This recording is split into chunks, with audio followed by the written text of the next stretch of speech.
మీకు తెలుసా అసలు మీ డైలీ లైఫ్ లో ఎన్నో పాపాలు చేస్తున్నారు? అవేంటో తెలుసుకొని వాటిని అవాయిడ్ చేయడానికి ట్రై చేయండి. నమస్కారం, వెల్కమ్ టు అవర్ ఛానల్. ఈ రోజు మనం మాట్లాడబోయేది చాలా deep and thought provoking topic గురించి మాట్లాడబోతుంది. సనాతన ధర్మంలో పాపం అంటే ఏంటి? పాపం అంటే ఓన్లీ తప్పు చేయడం మాత్రమే కాదు, బట్ ఆల్సో నీ లోపల ఉన్న చెడు ఆలోచనలు, చెడు మాటలు అండ్ చెడు ఇంటెన్షన్స్ కూడా. సో ఇక్కడ పాపాలు అనేవి 3 టైప్స్ గా డివైడ్ అవుతాయి. సనాతన ధర్మం ప్రకారం పాపాలు 3 డైమెన్షన్స్ లో డివైడ్ చేస్తారు. ఒకటి కయ బాడీ, వచ స్పీచ్, మానస మైండ్. ఇవి మనలో ఉండే యాక్షన్స్, స్పీచ్ అండ్ థాట్స్ కి సంబంధించినవి. సో ఒక్కొక్క దాని గురించి క్లియర్ గా తెలుసుకుందాం. మొదటిది కయ దోష. కయ అంటే బాడీతో చేసే పాపాలు. అందులో హింస, స్థేయ, పరదార పానిగ్రహ. హింస అంటే మీకు తెలుసు, వైలెన్స్. ఏదైనా జీవిని ఐదర్ మనిషి గాని లేకపోతే యానిమల్ అయినా గాని దాన్ని హింసించడం, కొట్టడం ఆర్ చంపడం అనేది పాపం. స్థేయ థెఫ్ట్ ఆర్ చీటింగ్. నువ్వు చిన్న ఆబ్జెక్ట్ ని, ఒక చిన్న పెన్సిల్ ని స్టీల్ చేసినా అది దొంగతనం కిందికే వస్తుంది. ఆర్ ఒక పర్సన్ ని ఒక చిన్న సందర్భంలో వాళ్ళని చీట్ చేసినా కూడా అది చీటింగ్ కిందికే కన్సిడర్ అయ్యి పాపం కిందికే వస్తుంది. పారదార పానిగ్రహ అంటే అక్రమ సంబంధం లేదా వ్యభిచారం. ఇది కూడా పాపం కిందికి కన్సిడర్ అవుతుంది. మోరల్ గా గానీ ధార్మికంగా గానీ ఇది చాలా రాంగ్. సెకండ్ వచ దోష. వచ అంటే మాటలతో చేసే పాపాలు. అందులో అసత్య, పైశూన్య, పరుష్య. అసత్య అంటే మీకు తెలుసు, లైంగ్. చిన్న అబద్ధాలైనా కర్మను సృష్టిస్తాయి, వాటి ప్రభావం తప్పదు. సో అసత్యం కూడా పాపమే. పైశూన్య గాసిప్, క్యారెక్టర్ అసాసినేషన్. గాసిప్ అంటే ఒక పర్సన్ గురించి తెలిసిన వారు తెలియని విషయాలతో అతను వెనక మాట్లాడుకోవడం. క్యారెక్టర్ అసాసినేషన్ అంటే ఒక పర్సన్ క్యారెక్టర్ ని తక్కువ చేసి లేదా ఆ క్యారెక్టర్ ని బ్యాడ్ చేసి వాళ్ళ వెనక మాట్లాడడం పాపమే. తన వెనక గాని తన ముందు గాని ఒక పర్సన్ ని మాటలతో హర్ట్ చేయడం కూడా పాపమే. పారుష్య హార్ష్ స్పీచ్, అబ్యూసివ్ లాంగ్వేజ్.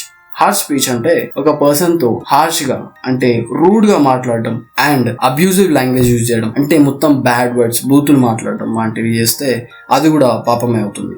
మూడవది మనస దోష. మనస అంటే మైండ్ లో ఉండే పాపాలు. అందులో క్రోధ, లోధ, మత్సర్య, మోహ. క్రోధ అంటే మీకు తెలుసు, యాంగర్. ఇది కూడా పాపమే. తన కోపమే తన శత్రువు, తన శాంతమే తనకు రక్ష అన్నట్టు. కోపం అనేది లేకపోతే మనిషి చాలా ముందుకు వెళ్ళొచ్చు. సో ఈ కోపం వల్ల జరిగే అనర్థాలు ఎన్నో కాబట్టి కోపం కూడా పాపం కిందకే కన్సిడర్ అవుతుంది. లోధ గ్రీడ్ అంటే ఓవర్ డిజైర్. ఒక పర్సన్ పైన ఓవర్ డిజైర్ అనేది పెరగడం వల్ల it leads to unethical actions. మత్సర్య అంటే జెలసీ. ఒక మనిషి పైన ఐదర్ నీ గర్ల్ ఫ్రెండ్, వైఫ్ లేకపోతే నీ క్లాస్ లో టాపర్ ఎవరిపైన కూడా నీకు జెలసీ అనేది స్టార్ట్ అయిందంటే ఓన్ గ్రోత్ అనేది స్టాప్ అవుతుంది. కాబట్టి ఈ జెలసీ అనేది పాపమే. నెక్స్ట్ మోహ అంటే డెల్యూషన్, అటాచ్మెంట్.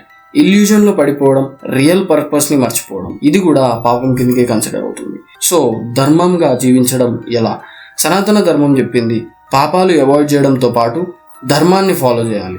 సో ఇప్పుడు నేను చెప్పబోయే ఈ 5 వాల్యూస్ ని ప్రాక్టీస్ చేయండి, అప్పుడే మీరు ధర్మాన్ని ఫాలో అవ్వచ్చు. మొదటిది అహింస అంటే నాన్ వైలెన్స్, నీ యాక్షన్స్ లో గానీ, మాటల్లో గానీ, ఆలోచనలో గానీ.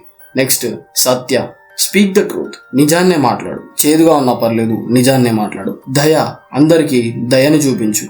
శౌచ్ internal and external purity. Internal గా అంటే నీ మనసు కూడా అండ్ ఎక్స్టర్నల్ గా నీ ఫిజికల్ బాడీ కూడా ప్యూర్ గా ఉండాలి. వివేక discrimination between right and wrong. ఏది కరెక్టో, ఏది రాంగో, ఏది ధర్మమో, ఏది అధర్మమో అవగాహన తెచ్చుకో. ఈ ప్రిన్సిపల్స్ ని లైఫ్ లో ప్రాక్టీస్ చేస్తే మనం పాపం నుండి దూరంగా ఉంటాం. పాపం అంటే పనిష్ చేయడమే కాదు, it's a mirror for our thoughts, actions and words. అంటే మన మాటలకి, మన చేతలకి, మన ప్రవర్తనలకి అద్దం లాంటిది పాపం అనేది. సో మనం చేసిన తర్వాత అది రివర్స్ మళ్ళీ మనకి అవుతుంది. సో ధర్మం అంటే పర్ఫెక్ట్ గా జీవించడం కాదు, ఒక అవగాహనతో జీవించడం. మనం ప్రతిదీ ధ్యానంగా, ప్రేమతో చేయడం స్టార్ట్ చేస్తే మనం మన సనాతన ధర్మంతో మరియు విశ్వ సమతుల్యతతో అంటే కాస్మిక్ బ్యాలెన్స్ తో ఏకత్వంగా జీవిస్తాం. ఫైనల్ గా ఈ వీడియో మీకు నచ్చితే లైక్, షేర్, సబ్స్క్రైబ్ చేసుకోండి. అండ్ మీ పాయింట్ ఆఫ్ వ్యూలో పాపం అంటే ఏంటి, లేదా ఈ ధర్మ ప్రిన్సిపల్స్ ని ఎలా ప్రాక్టీస్ చేస్తారో అనేది కామెంట్ లో మెన్షన్ చేయండి. జై సనాతన ధర్మ, జై భారత్ మాత.